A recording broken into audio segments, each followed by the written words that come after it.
Good evening, everyone. On behalf of Transprise, I would like to welcome each one of you for the webinar today. In these difficult times, I wish for everyone's safety and good health. As per our agenda, we would first go through the presentation, and you can add your questions and answers in the comment and the Q&A tab, which you can find on your screen. We would address the questions at the end of the webinar. As you all know, today's times are one of the most uncertain times for the Indian multinational companies. We all are working towards finding newer opportunities in our areas of expertise. The law that we are going to discuss today is equally uncertain, and the transfer pricing emerges as one of the top priorities for the Indian CFOs. That is ranking much ahead of the GST law in terms of preference, income tax regulations, and even the company law. Transfer pricing as a law in India has just become full adult, which is in this year 2021, with its completion of 20 years in India. It is one of the fairly new laws in India and also the most robust as well as the most litigative ones. Over the past 2 decades of its implementation, India has emerged as an economy with a very strong view on transfer pricing at various global forums. Today, the jurisprudence of India are followed globally, whether for the adjustment around advertising, marketing and promotion, which is the marketing intangible issue, or the share transfer issue. India has surely made its presence felt in the global transfer pricing arena. On the same lines, the professionals in India are today regarded as intellects for the transfer pricing studies across the globe. More and more Indian professionals are getting hired in global transfer pricing teams of multinationals. This could be due to the strong analytical skills that they bring to the topic, as well as the experience that they offer in a short span of 20 years of its implementation of this law in India. In fact, there are many foreign multinationals who have built their center of excellences, especially for transfer pricing in India, and the Indian head of taxes are emerging as decision makers for transfer pricing for global transactions for these multinational companies.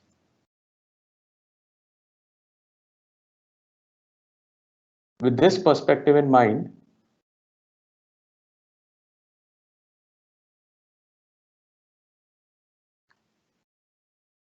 Transprise was established in 2013 as a tax firm with a special focus on transfer pricing needs for global enterprises.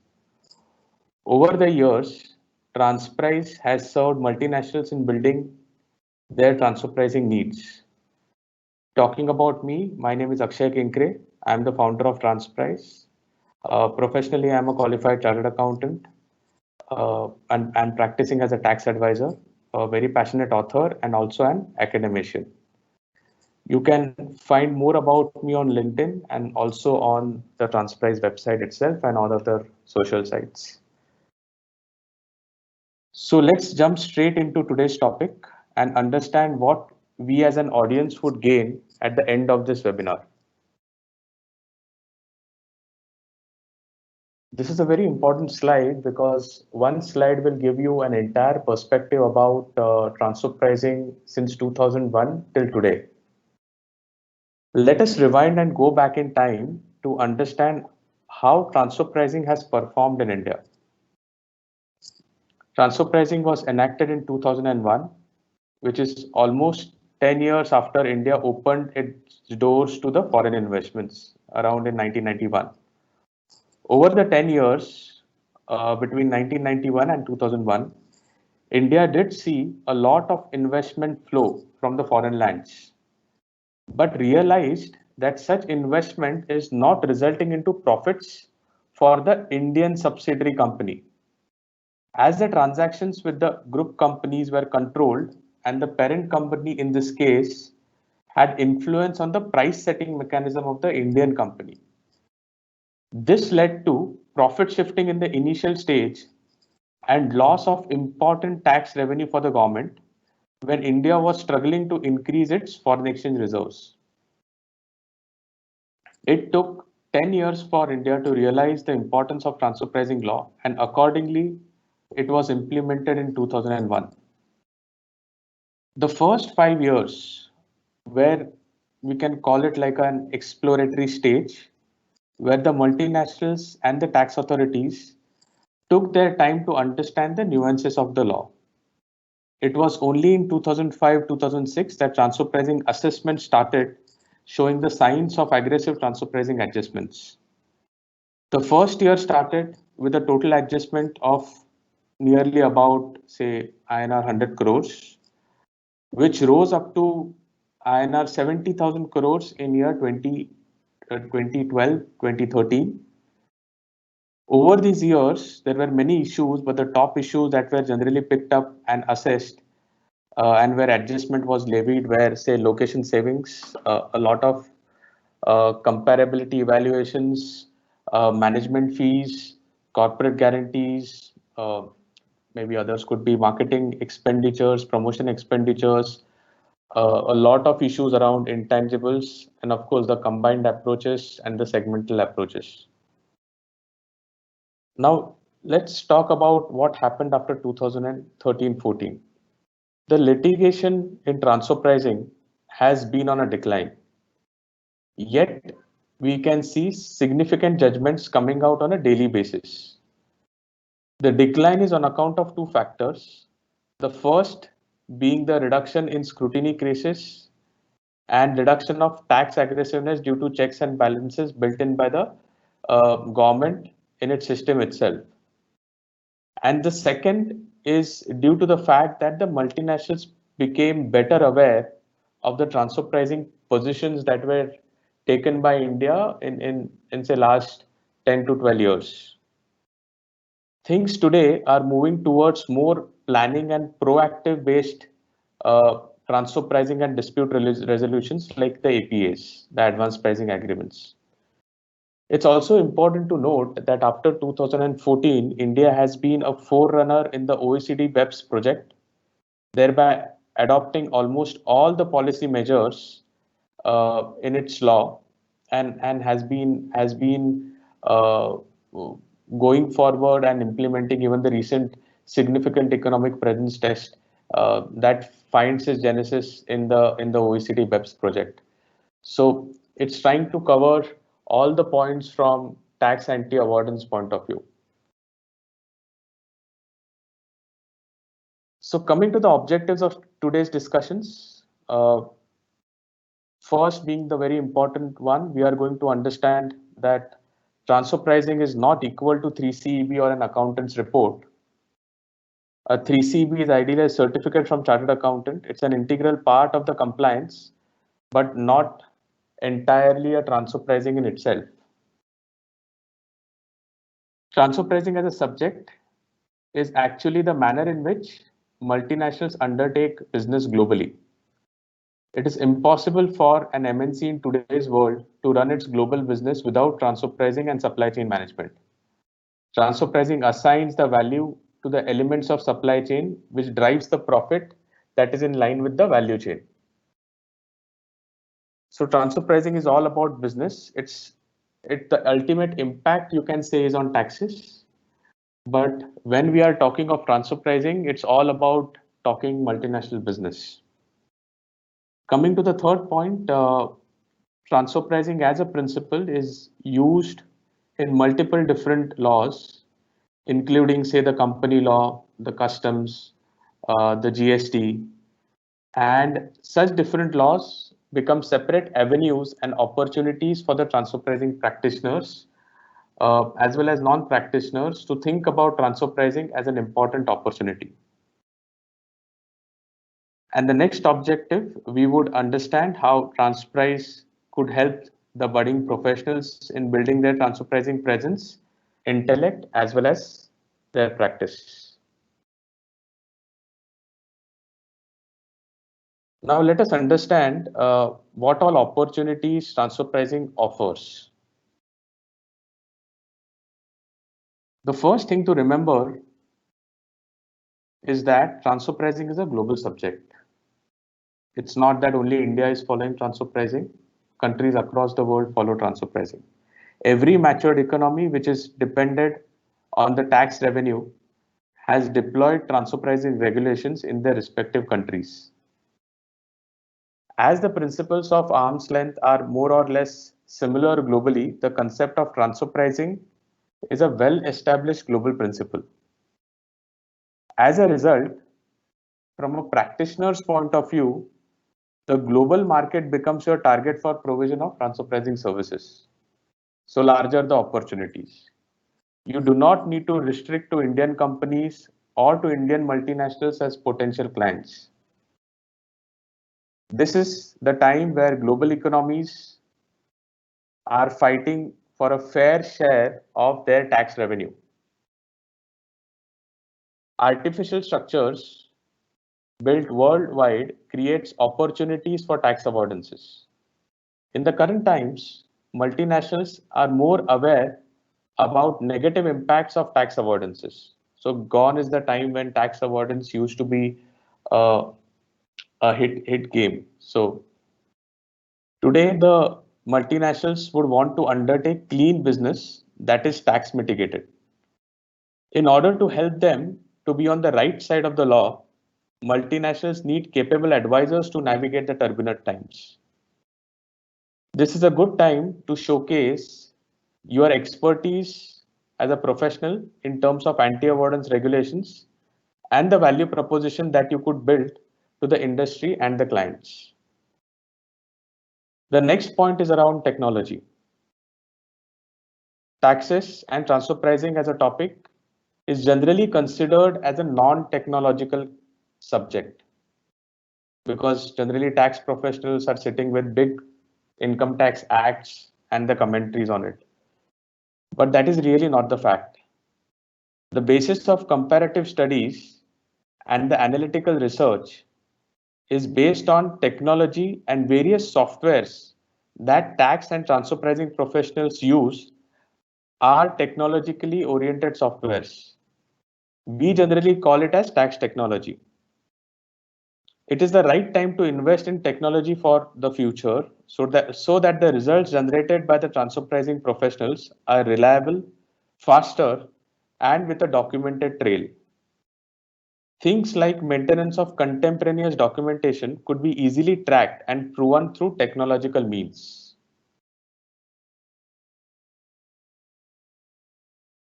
Moving ahead, now let's come to the core transfer pricing and understand the three pillars on which the opportunities in transfer pricing would fit.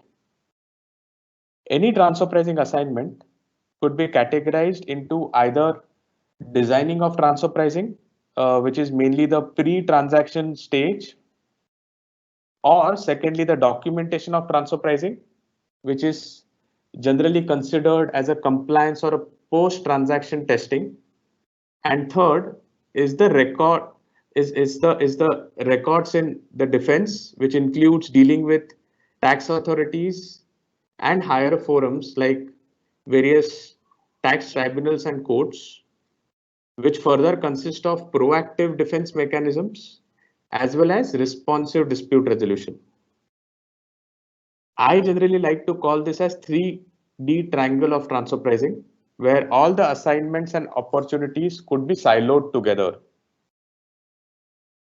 The design phase is required when the multinational is planning the transaction and would like to understand the model that is followed, where you are expected to craft a transfer pricing model meeting the objectives of the multinational.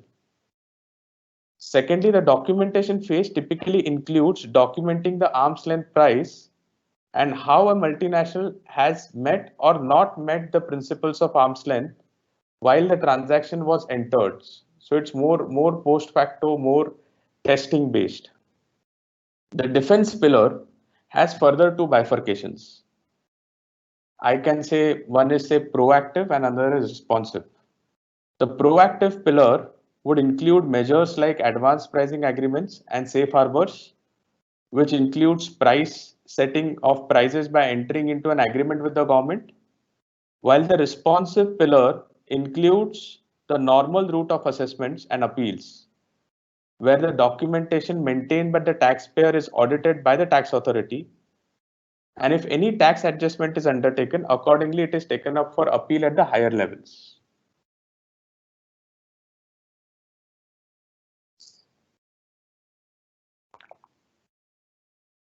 Now let us understand each of these Ds more in detail, because there are more opportunities in the respective pillar for you to understand as the transaction progresses. The first opportunity in the design phase is the policy and price setting opportunity.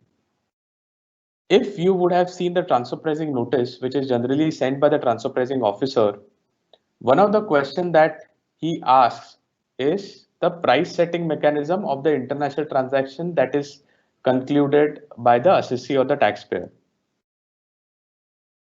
Many a times, it's a common mistake that we answer this particular question to state that the price setting mechanism is at arm's length without really giving any additional further details. Because if we give this detail to the transfer pricing officer, most of the, I would say 50% of the entire case is already explained to the transfer pricing officer. The TPO in this case would want to really understand how the prices are fixed in the supply chain and where the profits are driven and what are the value centers embedded in a multinational structure. Therefore, while any new transfer pricing is being set up, it is imperative to devise a transfer pricing policy and a price setting mechanism for the transaction in place. Once the price setting mechanism is fixed, the next opportunity, I'm coming to the second one, is to undertake a detailed functional analysis and an interview, and then entering into an inter-corporate agreement with the associated enterprise, which is a related party. It is important to note that the transfer pricing agreements are not strictly legal agreements, but I could really tag them as commercial agreements.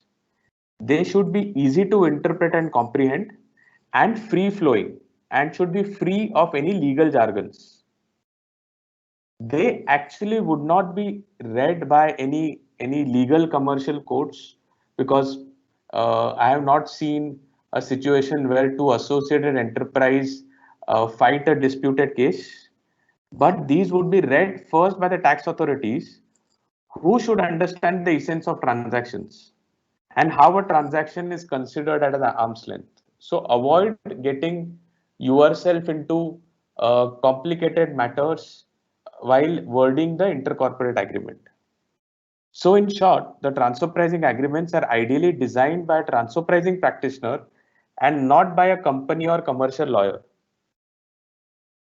Also, you need to note that transfer pricing agreement is not the end of documentation in itself. In fact, it is one of the part of the transfer pricing documentation that you could keep. Moving on to the next point, let's talk about the group profit management. While a transfer pricing model is deployed, the model is devised to give remuneration to the value chain where the value is created and generated. This is possible only through operational monitoring and planning of respective value chain profitability that needs to be tracked. If you put the best transfer pricing model in place, but do not undertake control measures to evaluate the profitabilities in the value chain, then there is a possibility that the factual profitability indeed which is generated would be different than what is deployed or what is intended to be deployed by the transfer pricing model. So a strict control is extremely necessary, and that's why for transfer pricing colleagues, group profitability management is also a very important opportunity to think about. Independently, there could be advisory assignments for typical transactions that are entered by multinational company. Such transactions could be in the form of royalties, IP transfers, share transfers, say management fees, cost contribution agreements, etc. Moving on to the next opportunity, which is on review of transfer pricing mechanism that is already put in place by a multinational company. As the risk could be seen from a multiple perspective, many multinationals would like to take a regular second opinion for the transfer pricing model that is already in place. Such a model then could be upheld or suggested for a change based on the facts of the case. Talking about TP Certify, it is ideally due diligence. It's a product from Transprise which focuses on due diligence aspect of transfer pricing. Such a product assumes importance when the multinationals would like to take risk mitigated approach or is looking at a M&A transaction soon. The TP Certify model or a product helps the management of a company to understand inherent risk in the model, and accordingly it facilitates the management to take business decisions.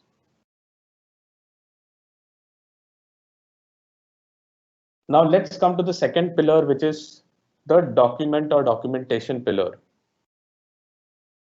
So this is the post facto documentation or a compliance that needs to be maintained on or before 31st October after the year end.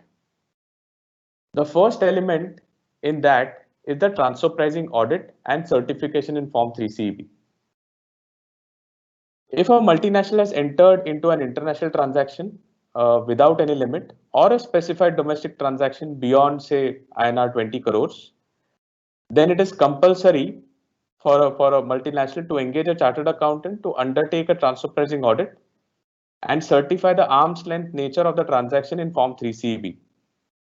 It is important to note that the Form 3CEB is a certificate in the form of audit report, which means it's like similar to the tax audit report, which means that the opinion expressed by a chartered accountant in such an audit report is true and correct and just not true and fair. One needs to remember that a Form 3CB shall be issued only after undertaking a review of documentation, which is as per Rule 10D and which is popularly also called as a transfer pricing study report. Talking about the transfer pricing study report and documentation, it is important to mention about the local file, which is to be maintained as per the Rule 10D of income tax rules. The minimum threshold to follow Rule 10D is rupees 1 crore. However, if your transaction is below 1 crore, or your client's transaction is below 1 crore, you are still expected to maintain documentation, which may not be as elaborate as Rule 10D, but that should ensure the arm's length nature of transaction that is proven and enables conclusion of opinion for Form 3CB.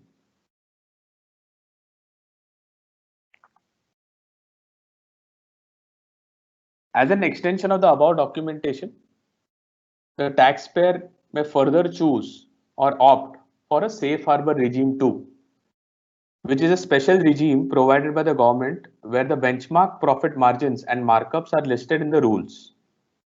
While the taxpayer is opting for a safe harbor regime, it is important to maintain transfer pricing documentation and audit under the Form 3CEB. So it's an additional requirement to file Form 3CEFA. From the taxpayer's point of view, it does not do away with the minimum documentation requirement.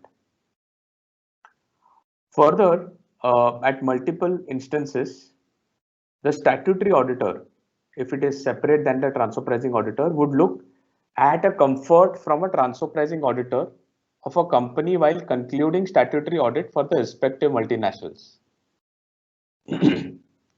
In such a case, the auditor would request for a preliminary comfort letter to be issued by the transfer pricing auditor of the company. So such transfer pricing comfort letters are also one piece of opportunity that you can provide to the statutory auditor, where the statutory auditor can rely on the work of the transfer pricing auditor and move ahead with his audit opinion. The next piece of documentation revolves around the BEPS project of OECD, which was assigned by G20 companies, G20 countries to build in transparency and to avoid tax avoidance. The global master file, and I'm not really talking about only the Indian master file here, the global master file maintenance is an extremely new opportunity for Indian transfer pricing professionals. It relates to understanding the global business structure and operations of a multinational company and then documenting the same as per the format provided by the OECD. Such a master file applicability has various thresholds in various countries, and that needs to be seen while you are doing master file of say US or UK accordingly. The same approach is also seen in the country by country reporting, which is an outcome of BEPS project for global multinational companies where revenues are more than approximate USD 750 million.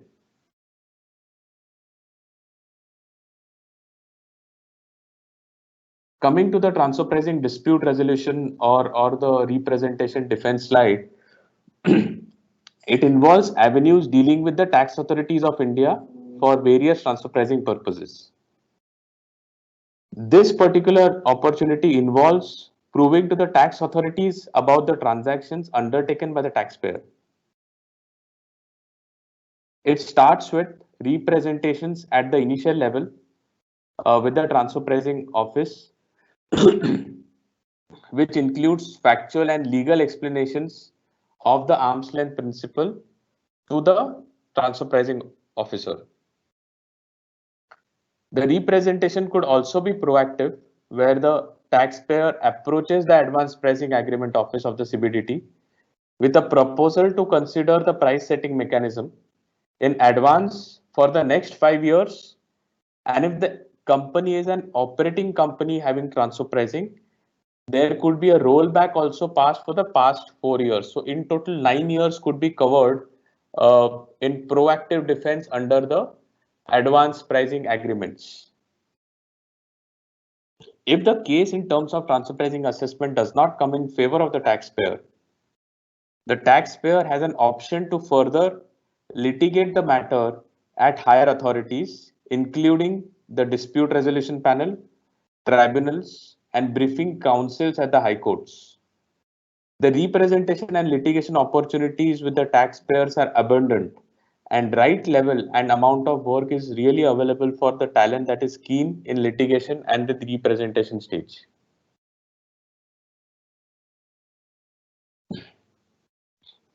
The next nature of work involves categorization of litigation in the risk bracket and providing your expert advice on the risk that company would have in monetary terms.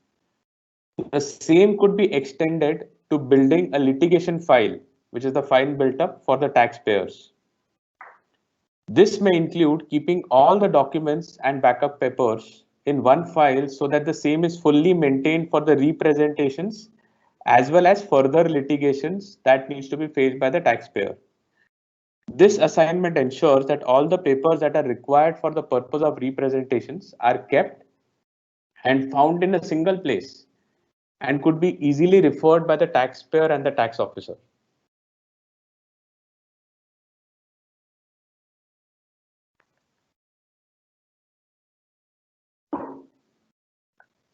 In the earlier slide, we covered various aspects relating to legislative transfer pricing. So the 3Ds is particularly revolving around the transfer pricing as a legislation. In this slide, we would look at various other acts which covers the principle of transfer pricing and adopts the concept in their language of the law. Let us talk of income tax first. The provisions of section 40A2 that are dealing with directors or relatives of directors or say companies with substantial holdings, or the provisions for new manufacturing unit, which are taxed at 15%, as well as startups. These all refers to the principles of arm's length price. Moving further to the company law, there is a provision in section 185, 186 of the company law that transactions undertaken by the company in relation to the related parties shall be undertaken at an arm's length price. So any related party transaction could be proven to be at arm's length price, even in company law, by using transfer pricing principles. You don't need a legislative transfer pricing for the principles to be enacted and proven for. Thirdly, the law of customs, which refers to the special valuation bench in case of transactions with related parties outside India, adopts the principle and documentation maintained by the company as per the transfer pricing regulations. In my experience, I have seen so many SVB orders that have been granted to taxpayers based on contemporaneous documentation maintained from a transfer pricing point of view. Similarly, coming to GST, it adopts a transfer pricing arm's length way or principle for transactions that are concluded between the related parties. Such related parties could also be local related parties to which legislative transfer pricing may not apply. Last but not the least, for a multinational, the genesis of arm's length may not be driven through relationship between related parties, but the management of company may need certain documentations for the decisions to be made at the board of directors meetings, or say to prove a transaction with an independent party, that such a transaction has certain amount of price setting mechanism, or just to prove the profit margins that the company is making are really comparable to the industry to which this company is belonging. So there could be multiple uses or opportunities even in laws outside income tax and transfer pricing, where the principles of transfer pricing could be adopted and proven for the benefit of the industry.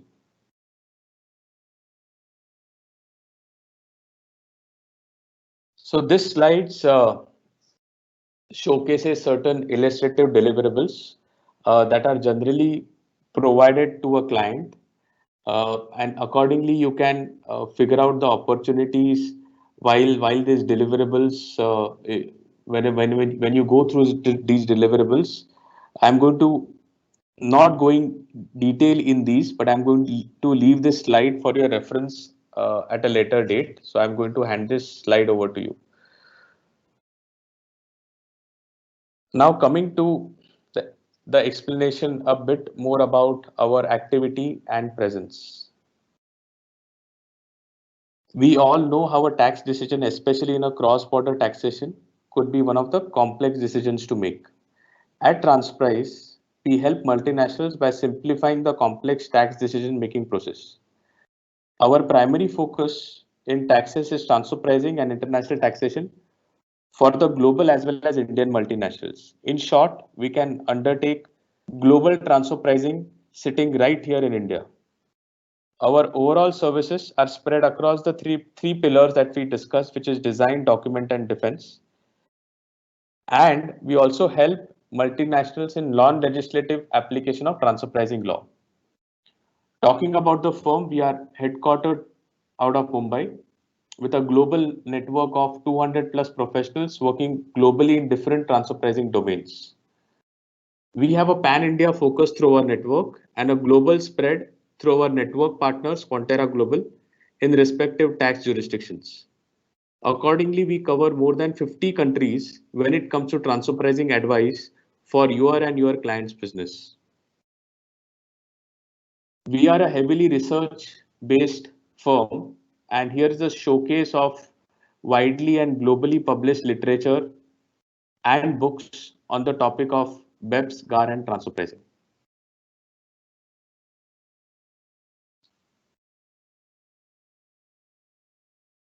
Let us speak a little bit about Transprise Alliance, which is a very new alliance that we have recently launched. Transprise Alliance is an independent network of professionals for managing their transfer pricing needs. Chartered accountant firms and other professional firms that are interested in expanding their horizon to transfer pricing could become a part of this alliance. Not only do we provide quality and tailored advice to our clients, but also provide solutions to our fellow practitioners and professionals and including their clients. We act as a one-stop solution for all your transfer pricing assignments. You can utilize our direct services with your clients, or you could choose to use our infrastructure to provide you with certain outcomes like say benchmarking reports or maybe some tailored analysis so that you can provide seamless support to your clients onwards. The value proposition includes the complementary nature of service that we offer without any conflict with professionals or practitioners. You can use our transfer pricing area of practice to gain more insights into global business of a client. A deeper knowledge and familiarity with a client structure will not only support a higher quality of service, but also strengthen your relationship with your clients. You can also expand your transfer pricing knowledge base by treating us as your transfer pricing friends, and we would be very happy to resolve your queries and support you in your practice. I would like to call it more like an inclusive or a friendly approach. As you would be aware, time is of a great essence for everyone, and effective use of time could lead to greater productivity. Professionals can focus on their core practice while we take care of their transfer pricing needs.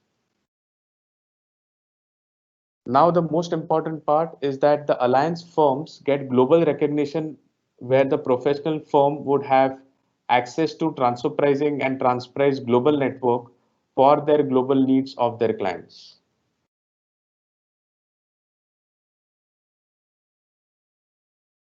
With this, I would like to end my presentation here. I hope I was able to make some sense with opportunities that are available in the broader transfer pricing purview. Happy to receive your queries and information at our email ID info@transprice.in. And I would like to utilize the time remaining in answering certain questions if you would have raised any.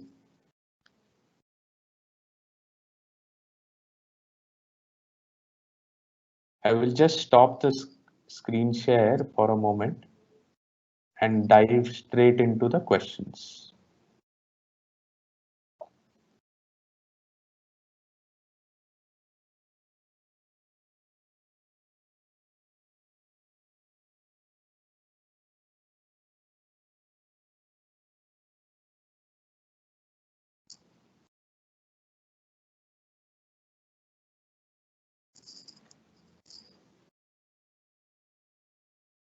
Okay, we have one question. It says, going forward over the next 2 years, do you think that TP professionals will be working from home on an assumption that the pandemic will reduce and offices will open up?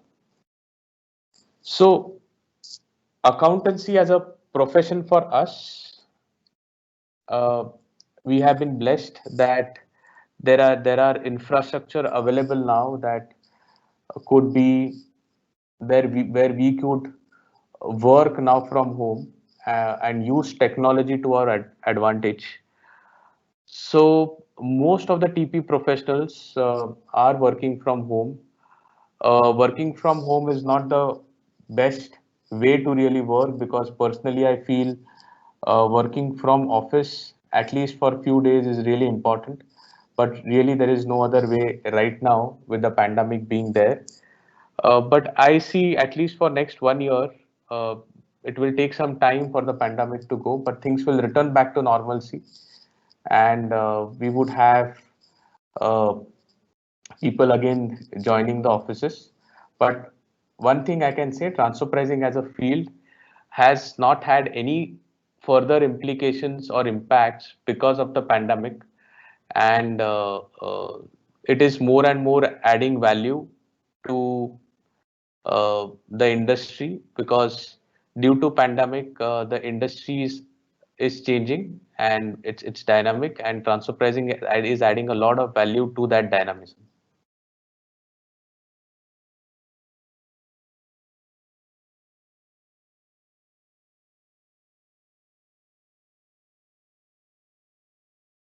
The next question is on how to start practice in transfer pricing. A very valid question. So transfer pricing is not a, it's not a separate practice in itself. You can really club it as a tax practice. The things that you need in a transfer pricing practice is a lot of technical expertise. So you need to know about the transfer pricing law. You need to stay updated on the transfer pricing cases and the litigation. And of course, you will also need transfer pricing infrastructure to provide solutions to your clients.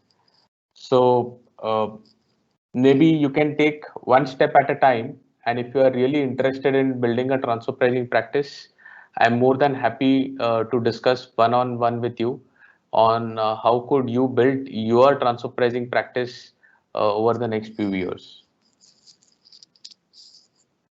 I hope that answers.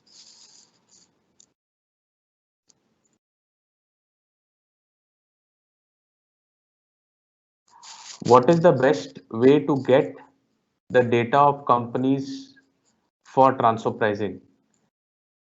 I think the best way for getting data is to subscribe to one of these transfer pricing databases where you could do searches. The Institute of Chartered Accountants also provide for certain free access on the Capitaline, where you can go and undertake your searches on your own. So either it could be Proves or Capitaline from an India point of view, or HTP. All three of these are well recognized softwares for transfer pricing purposes.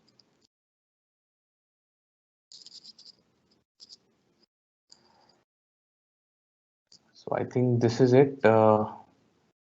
Any other questions? Just a second.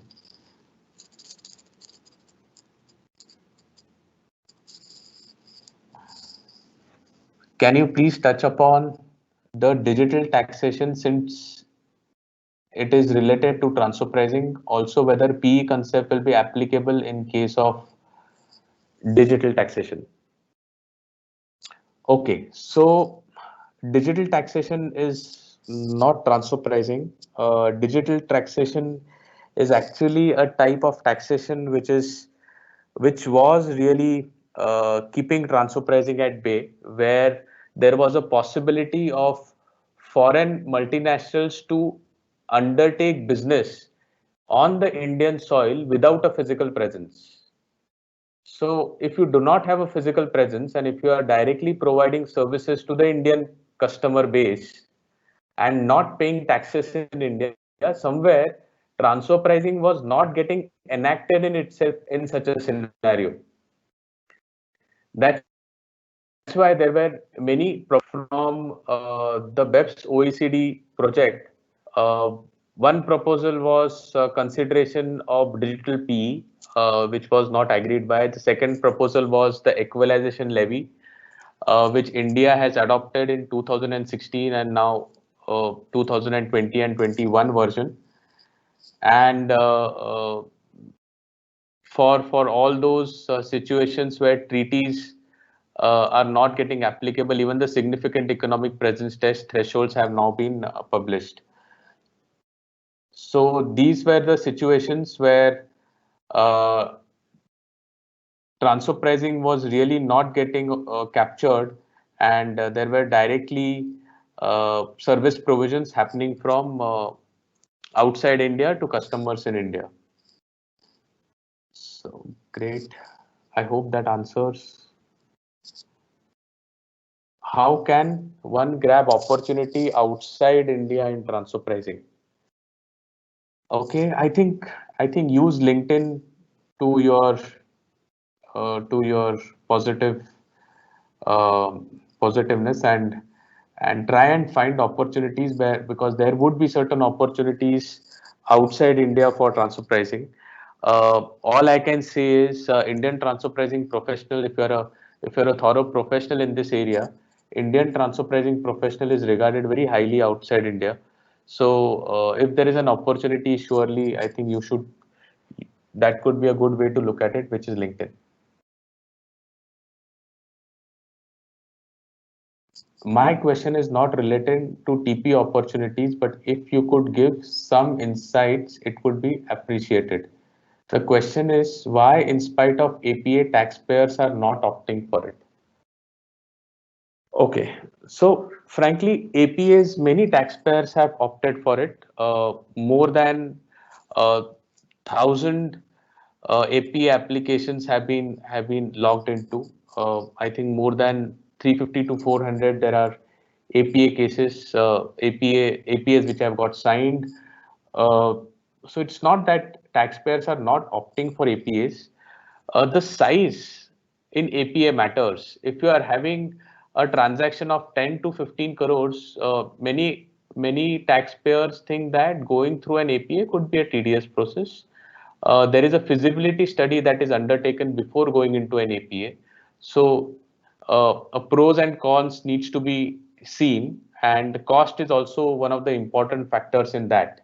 So if the cost of going for APA is going to be high because the APA fees are also high, so uh, many taxpayers from your point of view accordingly may not be going for APAs. But the way I see it, many of the big multinationals have opted for the APA process in India. Can you please suggest foreign company databases? Yes, there are few, no order of preference here. You have Thomson Reuters OneSource, which is one of the widely recognized and one of the large databases that you have. Then you have the various modules like Oriana, Osiris from Bureau and Degik, that is called as BVD. And then you have one more database called as Capital IQ by Standard and Poor. So these are the three main foreign databases that generally are used by global transfer pricing professionals. As a beginner in TP, as a career option, how it would be after 15-20 years down the line, as TP is 20 years old now. Okay, so I think a lot of crystal ball gazing needs to be done here, but the way how I see is most of your businesses globally will be driven by the principle of arm's length. And 15-20 years down the line, most of the economies where TP is really young will mature. The discussions that you have with the tax authorities would be completely at different level.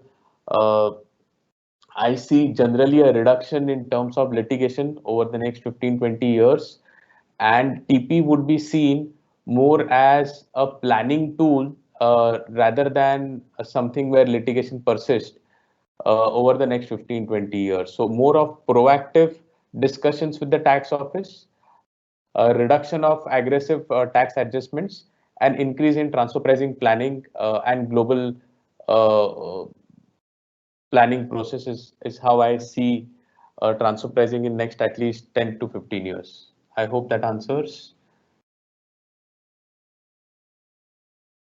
Okay, thank you so much. Can you please suggest how to start reading about transfer pricing taxation and its interpretation for a fresher CA like me who wish to make a career in TP? I think the best way to start is the Income Tax Act itself. You start with Section 92 entirely, then go on to the rules, read rules very thoroughly. Once you're done with that, you go and you refer the OECD and the UN transfer pricing transfer pricing manuals. And once you're finished with that, then you stay updated with the transfer pricing cases and the litigation that is there on public forum. So that's the way how you could go ahead in your transfer pricing journey as a fresher CA.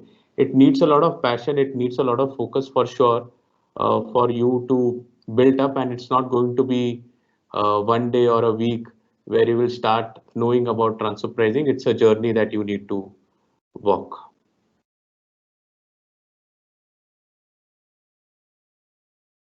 I think this is it. So we do not have any further questions at this point of time.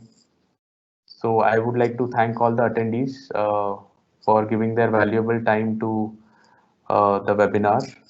And in case if you need any more information, you can always reach out to us on our website. We have forms we can, and also on our email, that is info@transprice.in. Thanks a lot.